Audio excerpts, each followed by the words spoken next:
অবস্থান করছে ১৩তমতে, জিপিএ ৫-এ অবস্থান দ্বিতীয়। বাণিজ্য শাখায় সবচেয়ে বেশি জিপিএ ৫ পেয়েছে এই প্রতিষ্ঠানের শিক্ষার্থীরা।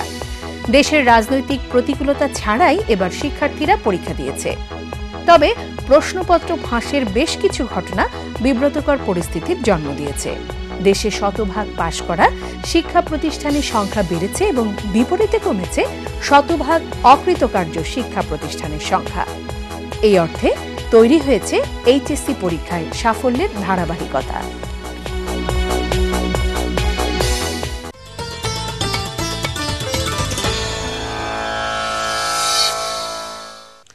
এবারের উচ্চ মাধ্যমিকের ফলাফলের উপর প্রতিবেদনটা আমরা দেখলাম। এখন স্টুডিওতে উপস্থিত রয়েছে ন্যাশনাল আইডিয়াল কলেজের অধ্যক্ষ মোহাম্মদ মাকসুদ উদ্দিন। এই কলেজটি এবার ঢাকা বোর্ডে ৪র্থ স্থান অধিকার করেছে। আরও রয়েছেন ঢাকা সিটি কলেজের অধ্যক্ষ প্রফেসর মোহাম্মদ শাহজাহান খান। ঢাকা বোর্ডে সিটি কলেজের অবস্থান ১৩তম এবং একই সঙ্গে জিপিএ ৫ প্রাপ্তিতে এই কলেজটি এখন দ্বিতীয় অবস্থানে রয়েছে। প্রিয় দর্শক, কথা বলছি দুটি কলেজের প্রিন্সিপালের সাথে। কেমন আছেন? আছি, আলহামদুলিল্লাহ ভালো আছি। ন্যাশনাল আইডিয়াল কলেজ অপেক্ষাকৃত নবীন কলেজ, ২০০১ সালে যাত্রা করেছে। এর মধ্যে ঢাকা বোর্ডে 4th প্লেস। এর আগের বছরগুলোতেও মেধা তালিকায় অবস্থান ছিল। আর সিটি কলেজে কমার্সে এবার বোধহয় জিপিএ ৫-এ সবার থেকে এগিয়ে আছে। হ্যাঁ, সবার চেয়ে বেশি প্রায় থাকে আর কি। গতবার কমার্স কলেজ সবচেয়ে বেশি ছিল। এর আগের বছর ঢাকা সিটি কলেজ ছিল, এবার ঢাকা সিটি কলেজ কমার্সের দিক দিয়ে সর্বোচ্চ। মানে আমি আপনাদের দুজনের কাছে একটা কমন প্রশ্ন নিয়ে আসতে চাই। সেটা হচ্ছে যে এইবারে দেখলাম আমরা জিপিএ ৫-এ এগিয়েছে শিক্ষার্থীরা, শতভাগ পাশে এগিয়েছে শিক্ষা প্রতিষ্ঠানগুলো, পাশের হারও হয়েছে এবার আগের বারের থেকে বেশি, রেকর্ড পরিমাণ। আবার ওই যে শতভাগ ফেল করা শিক্ষা প্রতিষ্ঠানের সংখ্যাও কমেছে। তো ফলাফলের এই ভালো যে দিকটা, এটা কিভাবে অর্জন হলো? আপনারা শিক্ষা প্রতিষ্ঠান প্রধান হিসেবে কি মনে করেন? আমার মনে হয় দিন যতই যাবে সব কিছু সামনের দিকে এগিয়ে যাবে, এটাই স্বাভাবিক। এই ধারাবাহিকতায় জিপিএ 5-এও বেড়েছে, পাশের হার বেড়েছে, মানে ফলাফল ভালো হয়েছে, এটা স্বাভাবিক। এটাকে অস্বাভাবিক বলা যাবে না। দিন যত যাবে সামনের দিকে এগিয়ে যাবে সব কিছুই, ওই অর্থে ঠিক আছে। এটা জিপিএর সংখ্যা বেড়েছে, পাশের হার বেড়েছে, মূল কারণ সৃজনশীল, মানে কোশ্চেনের প্যাটার্ন, মার্কিং সব কিছু চেঞ্জ এসেছে। সৃজনশীল সিলেবাস ইন্ট্রোডিউস হওয়ার কারণে আপনার পাশের হার অটোমেটিক বেড়ে যাবে, জিপিএর সংখ্যা বেড়ে যাবে। কারণ এখানে ওই যে মার্কিংটা 1, 2, 3, 4 এরকম বিভিন্ন ক্যাটাগরি ওয়াইজ করা হচ্ছে এবং এই সমস্ত ক্ষেত্রে এরা ফুল মার্কস পাচ্ছে। এখানে এমসিকিউ আছে। এগুলো এখন সৃজনশীল পদ্ধতি অধিকাংশ সাবজেক্টের ক্ষেত্রেই এটা চলে এসছে, যার ফলে অটোমেটিক আপনার পাশের হার, জিপিএ 5 প্রাপ্তির সংখ্যা সব কিছুই বাড়তে থাকবে। তবে বাড়ার জন্য যেটা হবে ছাত্রছাত্রীদের মানে প্রিপারেশন, সাপোজ ভালো করার জন্য তো টেক্সচুয়াল নলেজের বিকল্প কিছু নাই। যে শিক্ষা প্রতিষ্ঠানের গ্রেডিং হচ্ছে, র্যাঙ্কিং হচ্ছে, এই জায়গাটাতে সবকিছু যে খুব সুস্থ তা না। কোথাও কোথাও একটু ত্রুটি আছে, যে দেখা যাচ্ছে যে একটা ভালো প্রতিষ্ঠান কিন্তু র্যাঙ্কিংয়ে আসতে পারছে না, তার কোনো একটা ক্রাইটেরিয়া হয়তো সে ফুলফিল করতে পারেনি, যে জায়গাটাতে র্যাঙ্কিংটা হয়তো আরেকবার পুনর্বিবেচনা করা যায়। এখানে যে ব্যাপারগুলো হয়, সাপোজ যদি সিটি কলেজের কথা আমি এটা যদি আমরা বিশ্লেষণ করি বিভিন্ন ব্যাপারগুলো, শুরুতে আমরা কলেজগুলো দেখো, বিভিন্ন ক্যাটাগরি কলেজ আছে। কিছু আছে ক্যাডেট কলেজ, হয়তো 50 জন স্টুডেন্ট নিয়ে তারা কাজ করতেছে। আবার কিছু আছে শুধু ইন্টারমিডিয়েট লেভেল কলেজ, আবার কিছু আছে honours teaching college. City college এটা একটা বড় কলেজ, এখানে ইন্টারমিডিয়েট আছে লার্জ স্কেলে, আবার অনার্সে 7-8টা সাবজেক্টে অনার্স আছে, মাস্টার্স আছে, বিবিএ আছে, কম্পিউটার সায়েন্স আছে, এমবিএ আছে। সেটা Dhaka city college is more than a university বলতে গেলে। এখন এখানে আমাদের জিপিএর সংখ্যাটা বা আমরা টপ 10-এর মধ্যে আসা আমাদের জন্য যে অন্তরায়গুলো, তার মধ্যে একটা আছে, আমরা এখানে মেয়েদেরকে লার্জ স্কেলে নিই কমার্সে, এবং এখানে এছাড়া শতভাগ পাস করা আমাদের জন্য প্রচণ্ড রকম কঠিন। আপনি প্রফেসর শাহজাহানের সঙ্গে কতটা একমত, মানে র্যাঙ্কিং এর জায়গাতে?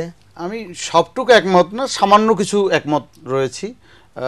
উনি কয়েকটা পয়েন্ট বলেছেন, সেগুলোর সাথে কিছুটা একমত, পুরোটা না। এই বর্তমান সিস্টেমটাকে আমি ভালো মনে করি এবং এই র্যাঙ্কিংয়ের ক্ষেত্রে এটা কিছুটা হলেও সবাইকে সমন্বিত করার একটা প্রচেষ্টা রয়েছে। এখানে কিছু ত্রুটি আছে, কিন্তু ব্যাড বলা যাবে না, এটাকে আরও ভালো করা যায়, ভালো করার বিভিন্ন পরামর্শ আমরা দিতে না পারি। ব্যাড আমরা কেউই বলছি না, না ব্যাড বলা যাবে না, কিন্তু যেটা করা হয়েছে আগের সিস্টেমের চেয়ে এটা ভালো। ওই যে 100 ভাগ স্টুডেন্টকে আপনার অ্যাপিয়ার করানো, 100 ভাগ স্টুডেন্টকে পাস করানো, মানে এটা অনেক ক্ষেত্রে একটু মানে কঠিন, ঠিক আছে, কিন্তু বেশি স্টুডেন্ট নিলে তো তাদের টেক কেয়ার করাটাও কঠিন।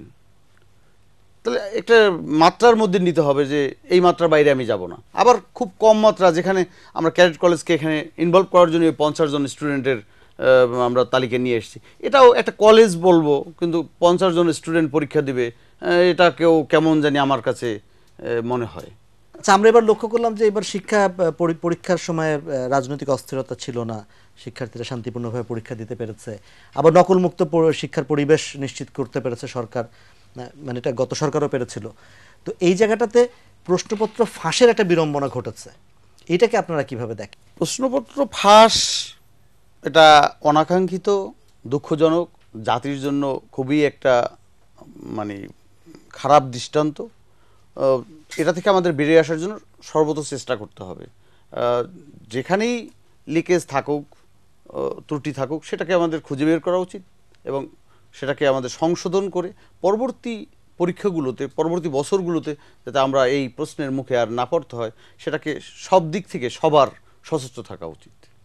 শাহজাহান স্যার, আপনি সৃজনশীলতার প্রশংসা করছিলেন, তো প্রশ্নপত্র ফাঁস সৃজনশীলতায় কেন হবে? প্রশ্নপত্র ফাঁস এটা তো কারোই কাম্য না, এটা তো স্টুডেন্টও চাচ্ছে না, শিক্ষক চাচ্ছেন না, অভিভাবক কেউই চাচ্ছে না। আমরা নকলমুক্ত পরিবেশে আমরা পরীক্ষা অনুষ্ঠান এটা চাই, সরকারও চান, এবং বিগত বছরগুলোতে আমরা দেখেছি এই ব্যাপারে আমরা পুরোপুরি সাকসেসফুল ছিল। আর এবার যে ছোটোখাটো আকারে যেটা ঘটেছে আর কি, ফাঁসের যে ব্যাপারটা, সেটা কাম্য না। আমার মনে হয় এ ব্যাপারে আরও প্রিকশন নিলে হয়তো এটা থাকবে না, এটা থেকে আমরা বেরিয়ে আসতে পারবো। সৃজনশীলতার জয় ঘটেছে, এক পত্রিকার হেডলাইন্স হয়েছে ভালো রেজাল্টকে দেখে। তা আমি দেখলাম আরেকটা জিনিস, এটা লেখা হয়নি কিন্তু আমরা দেখতে পাই, সৃজনশীলতার জয় হচ্ছে একদিকে, আরেকদিকে কিন্তু কোচিং বাণিজ্যেরও জয় হচ্ছে। তো এই দুটো জয় একসঙ্গে হলে তো খুব মানে বিপ্রতীপ হয়ে গেল। কোচিং বাণিজ্য এটা তো কোনো ক্রমেই আমরা কাটব না, এটা আমার মনে হয় কোনো স্কুল কলেজ এটাকে এনকারেজ করে না। তারপরও দেখা যায় এটা হচ্ছে। আমার মনে হয় স্কুলিংটা যদি প্রপার ওয়েতে বিভিন্ন স্কুল কলেজ আমরা দিতে সক্ষম হই, সেক্ষেত্রে এটা কমে আসবে। এক্ষেত্রে গার্ডিয়ানদেরও মানসিকতা চেঞ্জ করতে হবে। গার্ডিয়ানদের ভিতরে এক ধরনের মানসিকতা আছে যে আমার ছেলে বা মেয়েকে যদি আমরা কোচিং সেন্টারে না পড়াই তবে বোধহয় ভালো রেজাল্ট হবে না। এটা কিন্তু একটা গার্ডিয়ানদের একটা আছে। কোচিং থেকে শিক্ষার্থীদেরকে দূরে সরিয়ে রাখার ক্ষেত্রে শিক্ষা প্রতিষ্ঠানের রোলটা কি? আমরা সাধারণত বাংলাদেশে দেখছি যে একটু হাসি কাশি জ্বর হলে, একটু ব্যথা হলে যে কেউ একটা প্যারাসিটামল খেয়ে ফেলে, কোনো ডাক্তারের কাছে যাচ্ছে না, মানে নিজেই প্যারাসিটামলকে নিয়ে নিচ্ছে। ঠিক স্টুডেন্টরা, আমরা কলেজে ঢোকার আগেই সে প্রাইভেটে চলে যাচ্ছে, কোচিংয়ে চলে যাচ্ছে। এখান থেকে আমরা দেখছি যে ক্লাসমুখী হচ্ছে না, ক্লাসে আসছে ফিজিক্যালি, মেন্টালি নয়, অ্যাটেনশন নেই, কারণ তার থিঙ্কিং সে কোচিংয়ে বুঝে নেবে, প্রাইভেটে বুঝে নেবে। তাহলে সে কিন্তু ফিজিক্যালি প্রেজেন্ট থাকলেও মেন্টালি প্রেজেন্ট না ক্লাসে।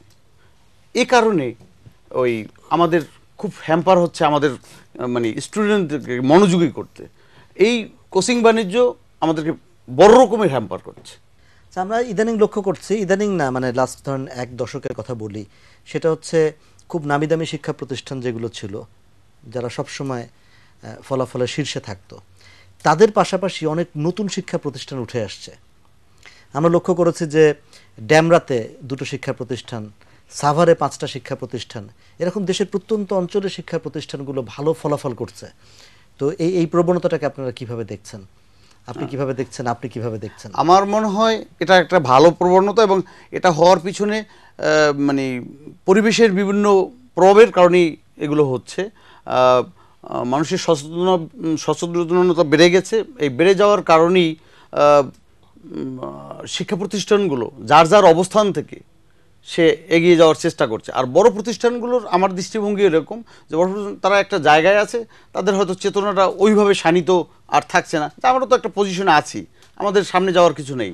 আমরা এক সময় রেজাল্ট দেখতে পত্রিকা অফিসে যে লাইন দিয়ে দাঁড়িয়ে থাকতো রেজাল্ট আনার জন্য, আর আজকে কিন্তু কেউ পত্রিকা অফিসে যাচ্ছে না, বাসায় বসেই তার ফলাফল পেয়ে যাচ্ছে। এই প্রযুক্তির কারণেই এটা সম্ভব হয়েছে। এইভাবে করে প্রতিষ্ঠানগুলো উৎসাহিত হয়েছে, গার্ডিয়ানরা উৎসাহিত হয়েছে, গার্ডিয়ানরা জেনে যাচ্ছে কারা ভালো পড়াচ্ছে কারা ভালো পড়াচ্ছে না। আগে এক সময় শুধু মুখস্থ এক জায়গায় যেতে হবে, ওখানে ছাড়া আর জায়গা নেই। এই বিষয়গুলো কিছুটা চেঞ্জ হয়েছে এইভাবে করে, তখন ভালোটা মানুষ খুঁজে পাচ্ছে। ওইভাবে নতুন প্রতিষ্ঠানগুলো এগিয়ে আসার ক্ষেত্রে এটা একটা স্যার, আপনার ঢাকা সিটি কলেজ তো স্বনামধন্য কলেজ, এখনো মেধা তালিকায় আছে। আপনি কিভাবে দেখছেন নবীন শিক্ষা প্রতিষ্ঠানের এই এক ধরনের নতুন জাগরণ সৃষ্টি হয়েছে? না, এটা খুব স্বাভাবিক। কেমন নতুন শিক্ষা প্রতিষ্ঠান এগিয়ে আসবে, তাদের উদ্দীপনা, তাদের মানে ক্রিয়েটিভ চিন্তা ভাবনা, এটা তাদেরকে সামনের দিকে এগিয়ে নিয়ে আসবে এবং এটা শিক্ষা বিস্তারের ক্ষেত্রে একটা ভালো ভূমিকা রাখবে। আর পুরানো যে কলেজগুলো আছে তারা যে থেমে আছে তাও কিন্তু নেই। তবে এদের কলেবর এত বেশি বেড়ে গেছে, এরা সবসময় লার্জ স্কেলে যেহেতু ডিল করে, এই জন্যে অনেক সময় তারা বিভিন্ন ক্রাইটেরিয়ার কারণে কিছুটা পিছিয়ে যায় মাঝে মধ্যে, এবং প্রতি বছর যে খুব ভালো রেজাল্ট করতে পারবে একটা প্রতিষ্ঠান তা না। আপনাদেরকে অনেক ধন্যবাদ, আপনারা খুব ব্যস্ত সময়ের মধ্যে এখানে এসেছেন, আপনাদের ম্যানেজমেন্টের অ্যাঙ্গেল থেকে, শিক্ষকতার অ্যাঙ্গেল থেকে আপনারা কথা বলেছেন। আপনাদেরকে ধন্যবাদ, এটিএন কর্তৃপক্ষকে ধন্যবাদ, আর যারা দেখলেন অনুষ্ঠান তাদেরকে ধন্যবাদ। ধন্যবাদ, এটিএন কর্তৃপক্ষকে ধন্যবাদ জানাচ্ছি, এবং যারা উচ্চ মাধ্যমিক পরীক্ষায় এবার ভালো ফলাফল করছে সবাইকে অভিনন্দন জানাচ্ছি, এবং এরা হায়ার এডুকেশন নিয়ে দেশের কল্যাণে যেন ভূমিকা